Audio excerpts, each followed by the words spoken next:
ready to dive into something incredible. Today we're heading straight to Italy. To Lake Como. Yeah, Lake Como.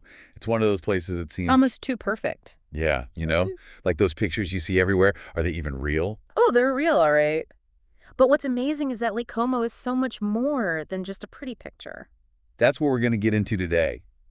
How to plan a trip to Lake Como that really lets you experience the magic of it. Exactly, because it's got layers, history and culture, amazing food, nature, that's just breathtaking. We're going to break it all down so you can skip the tourist traps and see the real Lake Como. Let's do it. All right, so day one, you've just arrived. Most likely you're flying into Milan Malpensa Airport. Yeah, it's about 50 kilometers from the lake itself. And you've got options. You could take the train. It's efficient.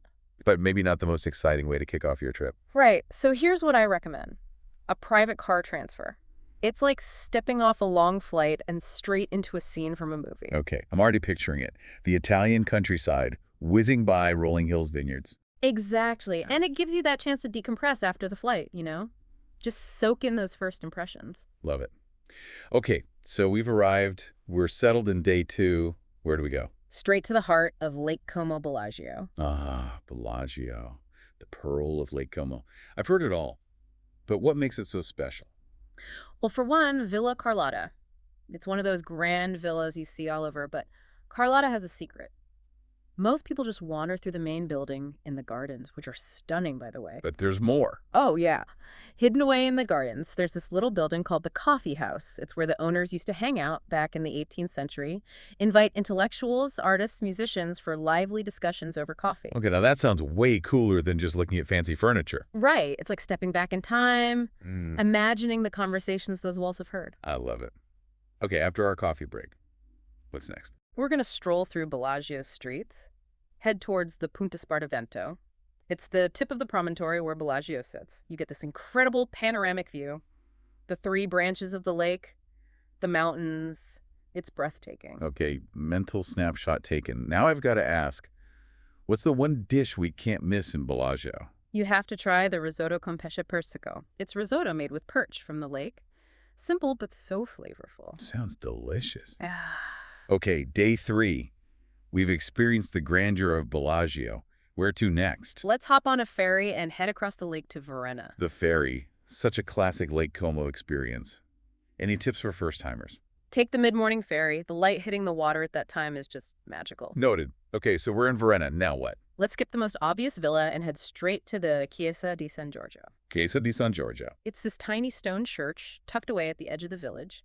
From the outside, it doesn't look like much, but step inside, and you're transported back to the 12th century. Wow, older than anything I've seen back home. What's so special about it? The frescoes, they cover almost every inch of the walls. These incredible stories of saints and biblical scenes, all faded with time. It's like whispers from the past. I love those hidden gems. Yeah. The things you wouldn't find in a typical guidebook. Exactly, and after that, we need gelato. Oh, of course. What flavor are we going for? Pistachio. It's the perfect blend of creamy and nutty. After a day of exploring, it's just what you need. All right, day four. We've seen Bellagio. We've explored Varenna. What's next on this Lake Como adventure? Time to lace up those hiking boots. We're going to Menagio. Menagio. I know it's beautiful, the harbor, the colorful buildings. But hiking. Menagio is where the lake meets the mountains. And there's this amazing trail called the Sentiero del Viandante. It means wayfarer's path. It's an ancient route that winds along the hillside with the most incredible views of the lake. Okay, I'm intrigued. But how challenging is this hike? Are we talking expert level? Not at all. There are sections for all fitness levels. And the best part, you'll find these little trattorias tucked away along the path. Wait. We can refuel mid-hike with delicious local food? I'm in. What should we order? You have to try the polenta uncia. It's this creamy polenta dish, rich with butter and cheese, perfect for a mountaintop feast. Day four is already sounding amazing. Now on to day five. We've seen villages, we've hiked mountains, so what's next on this perfect Lake Como itinerary? We're finally diving into the city that gives the lake its name, Como itself. But forget the usual tourist rush. We're going to uncover the hidden heart of this historic city. I'm all ears. Where do we start? First, we're going time traveling. Not literally, of course, but almost. Hidden beneath the bustling streets of modern Como lies a Roman treasure, the Porta Pretoria. It's a gate that once formed part of the ancient Roman wall. Wow, Roman ruins beneath the city. Talk about layers of history. How do we even find this hidden gem? There's a little museum, the Museo Archeologico, that's built right around these ruins. You descend beneath the modern city, and suddenly you're surrounded by these ancient stones, imagining Roman soldiers marching through centuries ago. It's incredible. That's amazing. It's like stepping into a secret world. Okay, after our Roman adventure, what else does Como have in store for us? Now it's time for a taste of modern Italian life, the passeggiata. The passeggiata. That sounds intriguing. It's more than just a walk, it's a ritual, especially in the evenings. Everyone comes out, families, couples, friends, and they stroll along the lakeside promenade, chatting, enjoying the sunset, maybe stopping for an aperitivo. Okay, I'm all for embracing local rituals, but for those of us who haven't experienced it, what exactly is an aperitivo? Think of it as a pre-dinner drink, but with a twist. Yeah. You order your drink, maybe a spritz, a Negroni, something light and refreshing, and it comes with these little snacks like olives, cheeses, maybe even tiny pizzas. It's all about savoring the moment, connecting with friends, and whetting your appetite for dinner. Okay, day 5 is shaping up to be a delightful blend of history, local culture, and delicious drinks. Now, as we head into day 6, I'm sensing a theme here. You're all about experiencing Lake Como, like a local, not just checking off tourist sites. Absolutely. And what's more local than spending a day embracing the heart of the lake itself? Day 6, we're all about water adventures. Okay, I'm ready to dive in literally. But let's be honest, everyone suggests kayaking or taking a ferry. What's the unique water experience we can have on Lake Como? Have you ever heard of a Lucia? A Lucia. Sounds intriguing. Tell me more. It's a traditional wooden boat specific to Lake Como. They're beautifully crafted with these elegant lines and a sense of history about them. Okay, I can picture it gliding across the water in a vintage wooden boat. But can we just rent one, or is there more to it? There are a few places that rent Lucias, yes, but here's the truly special experience. Hire a local boatman to take you out. They know the lake like the back of their hand. They can tell you stories, point out hidden coves. It's like having your own personal guide to the lake's secrets. Okay, that's definitely going on the must-do list. It's not just about the boat. It's about that human connection, that local perspective. Now, after a day on the water, I'm imagining a relaxing evening. Let's keep that relaxed vibe going. How about a lakeside picnic? Find a secluded spot, maybe near one of the smaller villages. Pack some local cheeses, bread some wine, of course. Perfect. And while we're enjoying those sunset views, any tips for picking the perfect Lake Como wine, which we'd be looking for? Look for something local. The Lombardy region is known for its crisp white wines, especially those made with the Riesling grape. They're perfect for a warm evening by the lake. All right, day 6 is already sounding like pure magic. Now, I know we've only got a few days left in our itinerary, but I'm already feeling that Lake Como magic you were talking about. And we're just getting started. The beauty of Lake Como is that it unfolds in layers, revealing something new each day. Stay tuned, because day 7 takes us to a place that's straight out of a movie set. All right, cliffhanger ending. I can't wait to hear what's next. Well, We'll be back soon for part 2 of our Lake Como deep dive. Make sure you've got your travel journals ready. until then, let those Italian dreams fill your head. Welcome back to our Lake Como adventure. We left off with a promise of a place straight out of a movie set. Villa del Balbinello. Oh, yeah. It's one that's been in all those movies, right? Casino Royale. Star Wars. Okay, so it's definitely got the Hollywood glamour. Yeah. But tell me, what makes it so special in real life? Well, first of all, the location.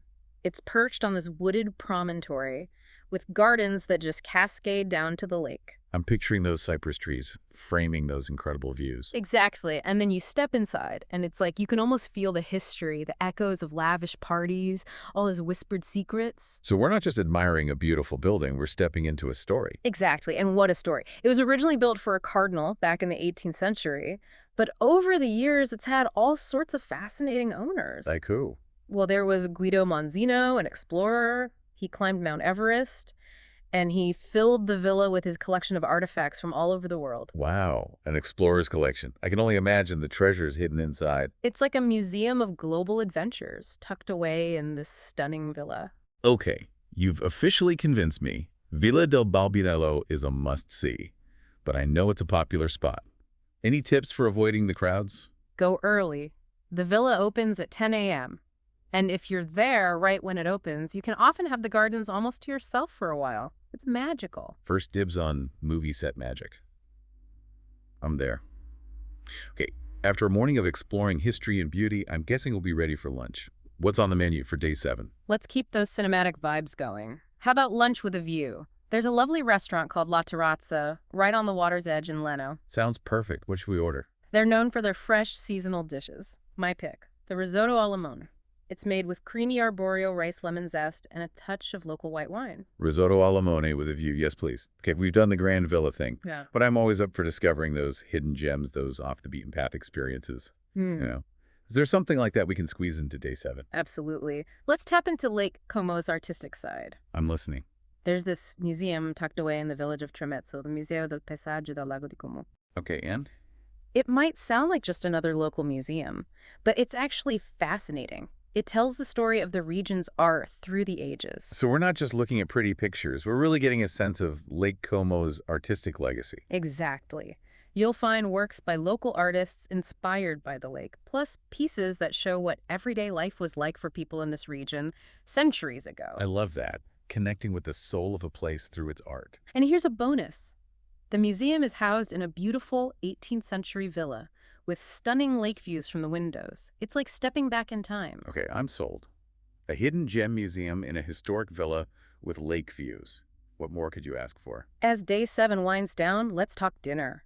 We've had classic Italian, we've tried modern twists. Now it's time for something rustic and charming. Ooh, I love rustic charm. Where are we going? There's this family-run trattoria called La Tana dell'Orso. La Tana dell'Orso. What does that mean? The Bear's Den. It's tucked away in the hills above Bellagio, a bit off the beaten path, but so worth it. Okay, you've got my attention. What makes it special? Well, for one, the location. It's nestled in the woods with a terrace overlooking the lake. Okay, that sounds amazing. They're known for their traditional Lombardy cuisine. Any must-try dishes. The polenta uncia is incredible. It's creamy polenta with butter and local cheeses. So comforting. And their brissato al barolo is melt-in-your-mouth tender. Polenta Brissato Lake views rustic charm. It sounds like the perfect way to end day 7. As we head into our final day, remember, the beauty of Lake Como is that it's full of surprises. I'm ready for more. What does day 8 have in store for us? We're going to trade those charming villages and grand villas for something a little different. Okay, I like where this is going. We're going hiking. Hiking. Okay, I'm in. But where? We're going to explore the Pian di Spagna Nature Reserve. It's at the northern tip of the lake. A nature reserve. That sounds amazing. What's it like? Imagine vast wetlands teeming with bird-life lush forests, incredible views of the lake and the mountains. Okay, that sounds like the perfect escape from the crowds. It is, and there are trails for all fitness levels, so you can choose something that suits you. And what about wildlife? Any chance of spotting some cool creatures? Oh, yeah. You might see herons, egrets, kingfishers. Maybe even a deer if you're lucky. Okay, I'm picturing myself binoculars in hand, ready for a nature adventure. But what about lunch? Are there any hidden gem restaurants near the nature reserve? There's a charming little agriturismo called Il Vecchio Mulino. Il Vecchio Mulino. It means the old mill. It's a family-run farm that serves up the most delicious home-cooked meals. I love a good agriturismo. What should we order? They specialize in traditional Lombardy cuisine.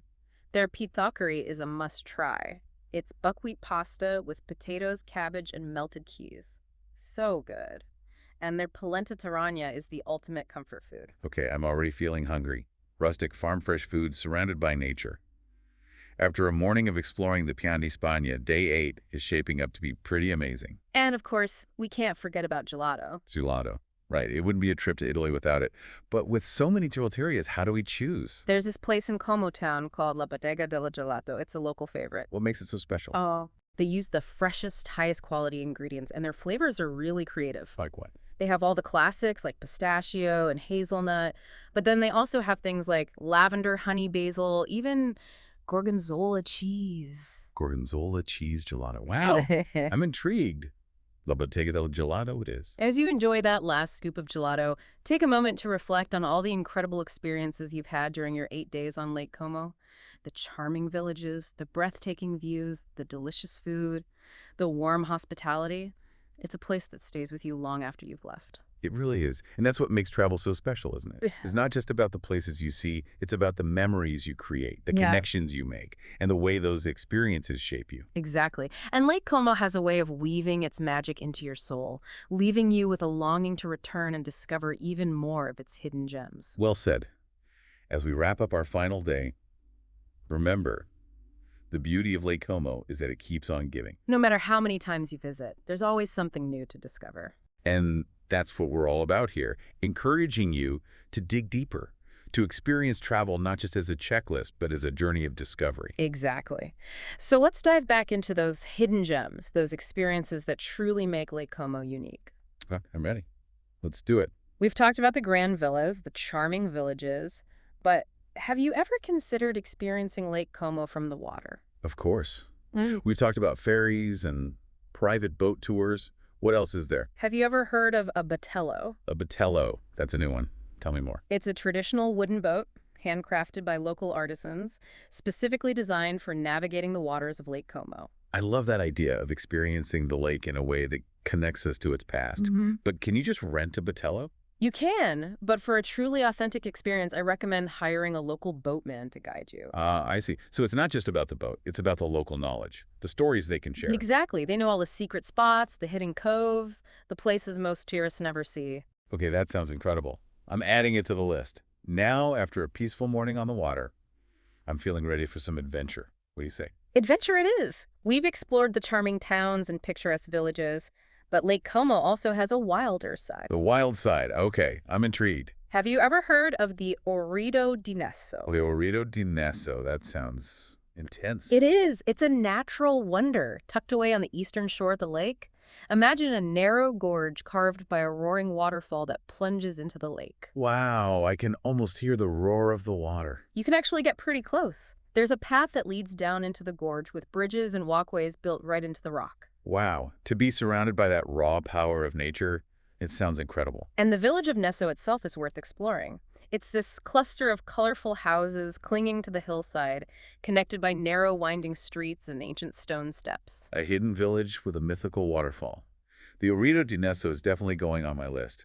Now, after all that adventure, I'm guessing we'll have worked up an appetite. For our final evening on Lake Como, I have something special in mind. Okay, I'm listening. We've had classic Italian, we've had modern twists, but for our last night, I suggest we embrace the rustic charm of a traditional sagra. A sagra, what's that? It's a local festival, usually held in a small village. They celebrate a particular food or agricultural product. Oh, I love that. So it's like a food festival with a local twist. Exactly. You'll find sagras for everything from mushrooms and chestnuts to polenta and local wines. But how do we find these sagras? The best way is to ask the locals. Talk to the tourist office, the owners of your hotel or B&B, even the bartender at your favorite aperitivo spot. It's all part of embracing the spontaneity of travel. I love that idea. Soaking up the local knowledge, discovering those hidden gems you wouldn't find in a guidebook. Okay, so let's say we find our perfect sagra. What can we expect? Picture this. Long tables set up in the village square, strung with twinkling lights. The air filled with the aromas of delicious food. Okay, I'm there. Locals and visitors gather together to share home-cooked dishes, local wines flow freely, and there's often live music. It's magical. It sounds like the perfect way to experience the heart and soul of Lake Como. Exactly. As you enjoy that final meal, surrounded by the warmth and laughter of the sagra, take a moment to reflect on everything you've experienced during your Lake Como journey. It's been an incredible journey. We've explored charming villages, uncovered hidden historical treasures, hiked through breathtaking landscapes, and tasted our way through the region's culinary delights. And along the way, we've learned that the true magic of Lake Como lies not just in its iconic sights, but in its ability to surprise you, to reveal its beauty in unexpected ways, and to leave you with a longing to return and discover even more. And that's the essence of travel, isn't it? It's about opening ourselves to new experiences, embracing the unexpected, and allowing ourselves to be transformed by the places we visit. Beautifully said. Well, on that note, we've reached the end of our Lake Como deep dive. We hope you feel inspired and ready to embark on your own Italian adventure. Ciao for now, and may your journeys be filled with wonder and discovery. Until next time, keep diving deep. We've explored so much of Lake Como already. Charming villages, breathtaking views, delicious food.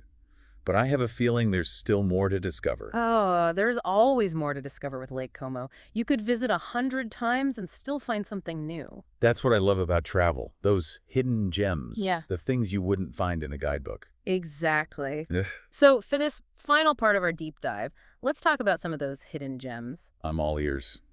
What do you have for us? Well, we've talked about experiencing Lake Como from the land, from the villages to the mountains. Right. But have you considered experiencing it from the water? Of course. The private boat tours? Yeah, but there's another way, a more traditional way. Okay, tell me more. Have you ever heard of a batello? The Batello. It's a traditional wooden boat handcrafted by local artisans. Oh, wow. They're made specifically for navigating the waters of Lake Como. I love that idea. Experiencing the lake in a way that feels connected to its history. Exactly. And you can rent them. But for a truly authentic experience, I recommend hiring a local boatman to guide you. Ah, okay. So it's not just about the boat. It's about the local knowledge. Yeah, they know the lake like the back of their hand. They can take you to secret spots, hidden coves, places most tourists never see. Okay, that sounds like an experience we can't miss. I'm adding it to the list. Now, after a peaceful morning on the water, I'm feeling ready for a little adventure. What do you say? Let's do it. Lake Como has a wilder side, you know? Beyond those charming villages and picturesque towns. Wild side of Lake Como. Okay, I'm definitely intrigued. Have you ever heard of the Orito di Nesso? The Orito di Nesso. It's this incredible natural wonder tucked away on the eastern shore of the lake. What is it? Imagine a narrow gorge carved by a roaring waterfall that plunges straight into the lake. Wow. Okay, I can picture it. There's a path that leads down into the gorge, with bridges and walkways built right into the rocks. So you can really get up close and personal with the waterfall. Oh yeah, you can feel the spray on your face, hear the roar of the water. It's an experience that engages all the senses. Wow. That sounds amazing. And the village of Nesso itself is worth a visit. It's this cluster of colorful houses clinging to the hillside, all connected by narrow winding streets and ancient stone steps. A hidden village with a mythical waterfall. The Orito di Nesso is definitely going on my list. Now, after all that adventure, I'm guessing we'll have worked up an appetite. Absolutely. For our final evening on Lake Como, I have something special in mind. Okay, I'm intrigued. What is it? We've had classic Italian, we've had modern twists, but for our last night, I propose we embrace the rustic charm of a traditional sagra. A sagra. What's that? It's a local festival, usually held in a small village. They celebrate a particular food or agricultural product. Oh, I love that. So it's like a food festival, but with a local twist. Exactly. You might find a sagra dedicated to porcini mushrooms or chestnuts or polenta or even local wines. How fun. But how do we find these sagras? The best way is to ask the locals. Talk to the tourist office, the owners of your hotel or B&B, maybe even the bartender at your favorite aperitivo spot. Yeah, I love that idea. Getting those insider tips, discovering those hidden gems you wouldn't find in a guidebook. So let's say we find the perfect sagra. What can we expect? Picture this. Long tables set up in the village square, strung with twinkling lights, the air filled with the aromas of delicious food. Okay, I'm already there. Locals and visitors gather together. They share these amazing home-cooked dishes. There's local wine flowing, and often there's live music. It's a truly special atmosphere. It sounds like the perfect way to end our Lake Como adventure. I think so too. As you savor that final meal surrounded by the warmth and laughter of the sagra, take a moment to reflect on everything you've experienced during your time here. It's been an incredible journey. We've explored so much of this amazing region, from the charming villages to the breathtaking mountains. And we've learned that the true magic of Lake Como lies not just in its iconic sights, but in its ability to surprise you, to reveal its beauty in unexpected ways, and to leave you with a longing to return and discover even more. And that's the beauty of travel, isn't it? It's about opening ourselves up to new experiences, embracing the unexpected, and allowing ourselves to be transformed by the places we visit. So well said. Well, that brings us to the end of our Lake Como deep dive. We hope you feel inspired and ready to embark on your own Italian adventure. Ciao for now, and may your journeys be filled with wonder and discovery. Until next time, keep diving deep.